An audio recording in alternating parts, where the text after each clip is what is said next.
Chapter 21 Father Speaks. If Annabel had rushed home crying and told Mother, the Woodlawn children would not have been greatly surprised. But there seemed to be more in Annabel that met the eye. "What a quaint experience," she said. "They'll hardly believe it when I tell them about it in Boston."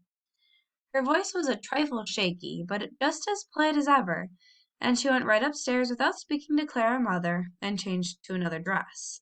That evening she was more quiet than she had been the night before, and she had almost nothing to say about the superiority of her native city over the rest of the uncivilized world. Caddie noticed with remorse that Annabel walked a little stiffly, and she surmised that the ground had not been very soft at the place where Pete had scraped her off. "I wished I hadn't promised Tom to play that next trick on her," Caddie thought to herself. "Maybe he'll let me off." But Tom said no, it was a good trick and Annabel had asked for it. And Caddie had promised to do her part, and she'd better go through with it. "All right," said Caddie. After all, it was a good trick, and Annabel had asked for it. "Let's see," said Tom the next day. "You wanted to turn somersaults in the haymow, didn't you, Cousin Annabel?" "Well, I suppose that's one of the things one always does on a farm, isn't it?" said Cousin Annabel, a trifle less eagerly than she had welcomed their suggestions of the day before. The beautiful 8 and 80 button dress had not appeared today. Annabel had on a loose blouse over a neat full skirt. "Of course, I never turn somersaults in Boston, you understand. It's so very quaint and rustic." "Of course, we understand that," said Caddie. "But out here where you have lots of hay, it's bully fun," yelled Warren. "Now, Hetty," directed Tom, "you better stay at home with Minnie. A little girl like you might fall down the ladder to the mow and hurt yourself." "Me fall down the haymow ladder?" demanded Hetty in amazement. "Why, Tom Woodlawn, you're just plumb crazy." "Well, run into the house and fetch us some cookies," said Tom, anxious to be rid of Hetty's astonished eyes and tattling tongue. Hetty departed reluctantly with a deep conviction that she was missing out on something stupendous. When she returned a few moments later with her hands full of cookies, she could hear them all laughing and turning somersaults in the loft above. She made haste to climb the ladder and peer into the loft. It was darkish there, with dust motes dancing in the rays of the light that entered through the chinking. But Hetty could see quite plainly, and what she saw was Caddie slipping an egg down the back of Annabel's blouse, just as Annabel was starting to turn a somersault.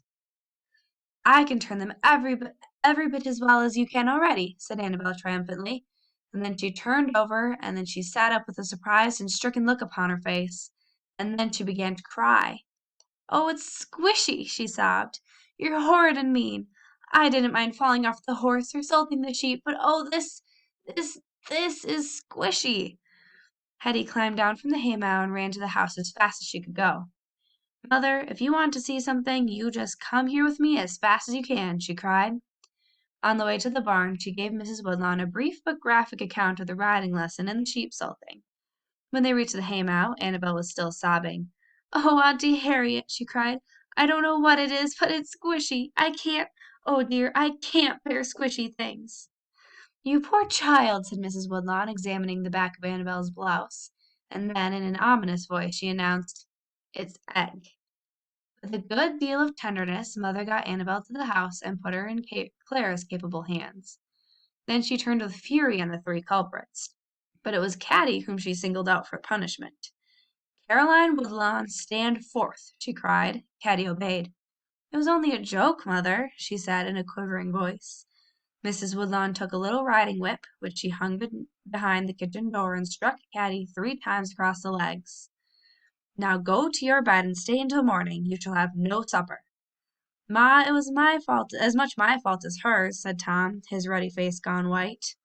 "No, Tom," said Mrs. Woodlawn, "I cannot blame you so much, but that a daughter of mine should so far forget herself in her hospitality to a guest, that she should be such a hoyden as to neglect her proper duties as a lady. Shame to her, shame! No punishment that I can invent will be sufficient for her." As Caddie went upstairs, she saw Father standing in the kitchen door, and she knew that he had witnessed her disgrace. But she knew, too, that he would do nothing to soften the sentence which Mother had spoken, for it was an unwritten family law that one parent never interfered with the justice dealt out by the other. For hours Caddie tossed about in her bed. The upper room was hot and close, but an even hotter inner fire burned in Caddie. She had some of her mother's quick temper, and she was stung by injustice. She would have accepted punishment without question if it had been dealt out equally to the boys. But the boys had gone free. All the remorse and the resolves to do better, which had welled up in her as soon as she had seen Annabel's tears, were dried up now at the injustice of her punishment. Hot and dry-eyed, she tossed about on the little bed where she had spent so many quiet hours. At last she got up and tied a few things, which she most valued, into a towel.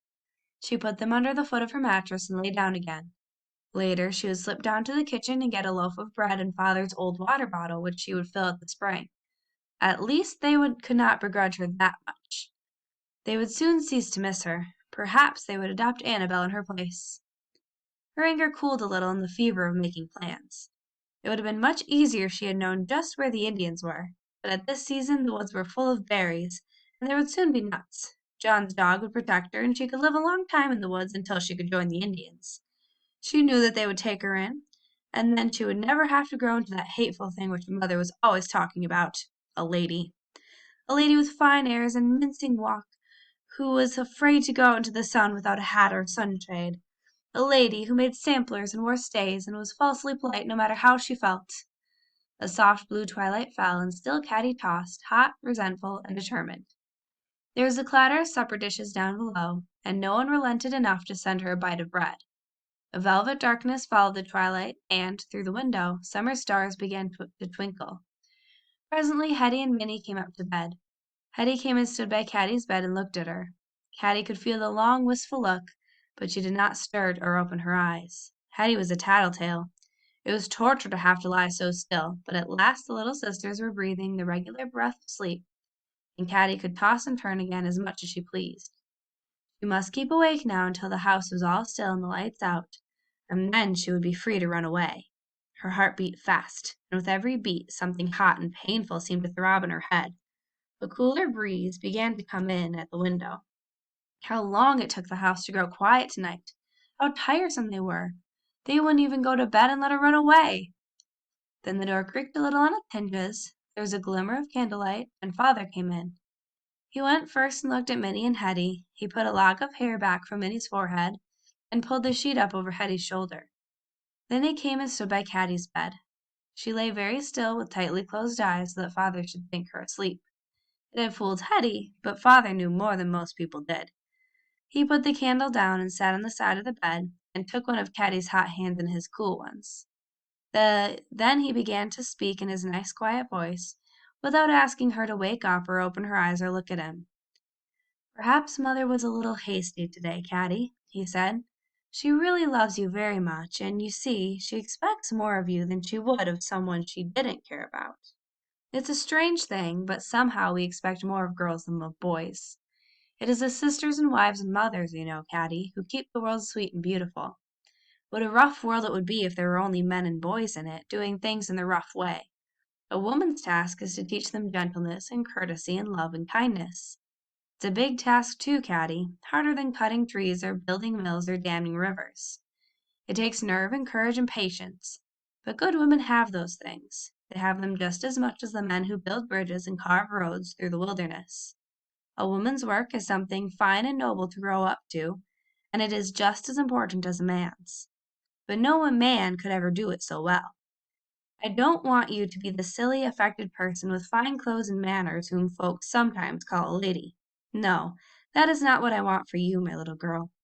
I want you to be a woman with wise and understanding heart, healthy in body and honest in mind. Do you think you would like to be growing up into that woman now? How about it, Caddie? Have we run with the colts long enough?"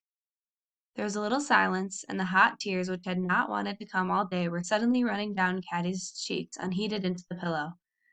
"You know, Caddie," added Father, gently and half apologetically, "you know I'm sort of responsible for you, honey. I was the one who urged Mother to let you run wild, because I thought it was the finest way to make a splendid woman of you. And I still believe that, Caddie." Suddenly Caddie flung herself into Mr. Woodlawn's arms. "Father, Father!" It was all she could say, and really there was nothing more that needed saying. Mr. Woodlawn held her a long time, his rough beard pressed against her cheek. Then with his big hands, which were so delicate with clockwork, he helped her to undress and straighten the tumbled bed. Then he kissed her again and took his candle and went away. And now the room was cool and pleasant again, and even Caddie's tears were not unpleasant, but part of the cool relief she felt. In a few moments she was fast asleep. But something strange had happened to the Caddie in the night. When she awoke, she knew that she needed not to be afraid of growing up. It was not just sewing and weaving and wearing stays. It was something more thrilling than that. It was a responsibility, but, as father spoke of it, it was a beautiful and precious one, and Caddie was ready to go and meet it. She looked at the yellow sunshine on the floor, and she knew that she had slept much longer than she usually did. Both Hetty's and Minnie's beds were empty, but as soon as Caddie began to stir around, Hetty came in as if she had been waiting outside the door. "Oh, say, Caddie," she said, "I am awful sorry I went and told on you yesterday, honest, I am. I never thought you'd get it so hard, and I'll tell you what, I'm not going to be a tattler ever any more. I'm not. But say, Caddie, I wanted to be the first to tell you Father took Tom and Warren out to the barn yesterday afternoon, and he gave 'em both a thrashing. He said it wasn't fair that you should have all the punishment when the same law had always governed you all, and Tom said so too, although he yelled good and plenty when he was being thrashed." "It's all right, Hetty," said Caddie. "I guess we won't be playing any more silly jokes on people." "What's this?" asked Hetty, pulling at the corner of a queer bundle that stuck out under the corner of Caddie's mattress. Out came a knotted towel, with an odd assortment of Caddie's treasures rattling around inside.